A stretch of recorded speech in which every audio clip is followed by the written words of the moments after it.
Hi, I'm Andrea, and this is the continuation talking about my third appeal to the Social Security Disability Administration for my epilepsy case. The trial part, we had just left off. If you're just getting into this, I should have a playlist up talking about all the backstory, so check that out first if you're just getting here. All right, so we had left off talking about, I just logged in to the trial on Microsoft Teams. And checked everybody out. This medical expert is on, will you state your name and whoever, I didn't know who this guy was. The lawyer, some medical expert, the judge. The judge, I'll go more into this in a different video, like what all was said. Or she was like my age. Very nice lady, my age. And then my lawyer, I finally got to see him the first time. He was an older white guy with frizzy white hair. Didn't look like anything I expected him to. Okay, y'all are gonna have to forgive me because it has been a hot minute since it's almost a year. That was November of 2024 at noon, 12 o'clock p.m. when we all signed in. I was sitting over there on my couch. I made sure nobody was here. Nobody else in the house can be in this house. I made sure the air conditioner was not gonna click on. The washing machine was off, everything. Bear with, I'm gonna make this a little bit long because I do want to kind of read kind of what she wrote, and some of it's legalese. I'll try to make it, but it was interesting what they said. So my lawyer said, you be quiet until it's your turn to talk. Just let me talk for you. I was like, I have no problem with that at all. You just say what you need to say. I'm not going to jump in or anything just because I knew I had a good case, and I knew he knew because we had talked a little bit before, and he knew what my backstory was. So those of you new here, just, catch you up. Epilepsy is well known as one of the hardest cases to get approved for disability benefits. And he told me that a big reason for that is a lot of judges think that it should be able to be controlled with medication for some reason, and it is often not.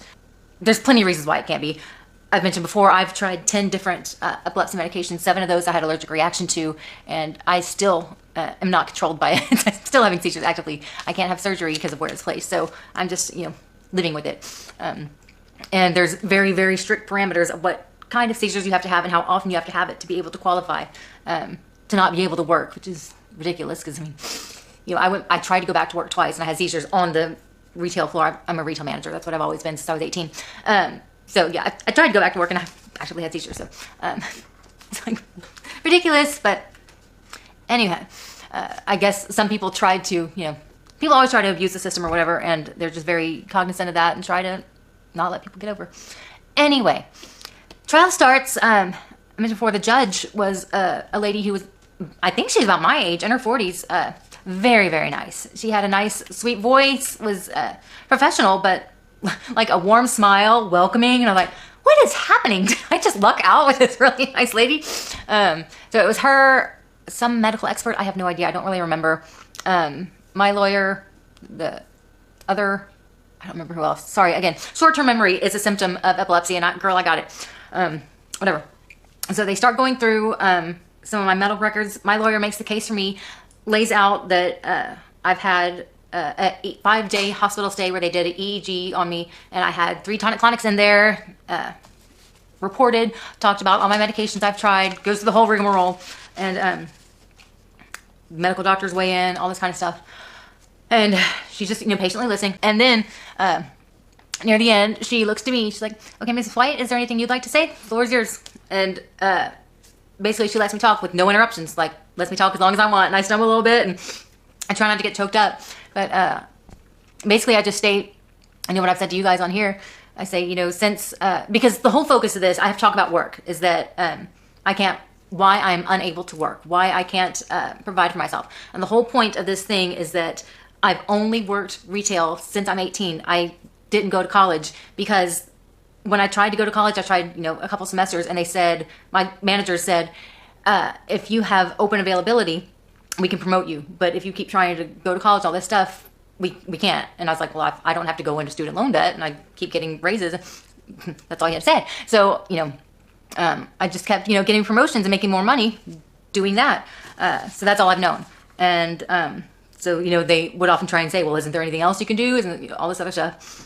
And sure, maybe, except for the fact that fluorescent lights, any other retail, whatever, lots of places have fluorescent lights. or I don't even know if it's fluorescent, some LED, whatever, overhead lights. And customer service, the only other is not just fluorescent lights though, it's the short-term memory and loss of focus and direction. I said that lots of times a customer would ask me where something was and I'd go off to look for it and I'd forget what they asked. I'd have no idea and I'd go back, what'd you say? Or my other manager on top of me would say, can you go do this? I'd be in the middle of doing it. Somebody would ask me something, I'd go do that, and I'd come back and I'd forget what the original thing was. With epilepsy, you can't get on step stools, step ladders. A huge part of that is stalking, getting back up and down. I can't do that. So again, it's just, so I laid all that out for her. And then at the end of it, when I got choked up, I was like, the bottom line is I want to work. I am going crazy. This housewife stuff is not for me. I don't garden. I don't cook. I can't do any of this stuff. I hate being at home. I was like, that is why I tried to go back to work twice, not once, but twice. The first time I had a tonic-clonic grand mal seizure on the floor in front of my store manager, and it was mortifying, but I went back home. I changed my medications a couple times. You know, I had some allergic reactions, but we kept trying. I came back a second time to work, and within a couple hours, I had another seizure. And that was the last time I went back to work because it's just not possible. It's just not happening. And I hate it because this isn't me. All I've known is working. All I want to do is work, but it's just not, I can't do it. And she just looked at me. She's like, okay, thanks. I understand. And that was it. That was all I could do. I just pled my case or people plead my case for me. And she's like, all right, well, that concludes and that was the end of it. She's like, that concludes our case today. Thanks everyone for coming in. Appreciate it. And that whole trial meeting, whatever, was maybe 20 minutes for all of it. And the lawyer stayed on with me. He's like, I think that went really well. He's like, you know, we all said all we could say, and I think you did a great job. And we'll hear back from them. When we hear back from them, she'll mail us something. Not gonna call, not gonna do anything, just mail us. It'll probably take a while. And it did. Let's see. That was November 18th? Was it November 18th we did that? Yeah, November 18th. And I got my findings on January 31st.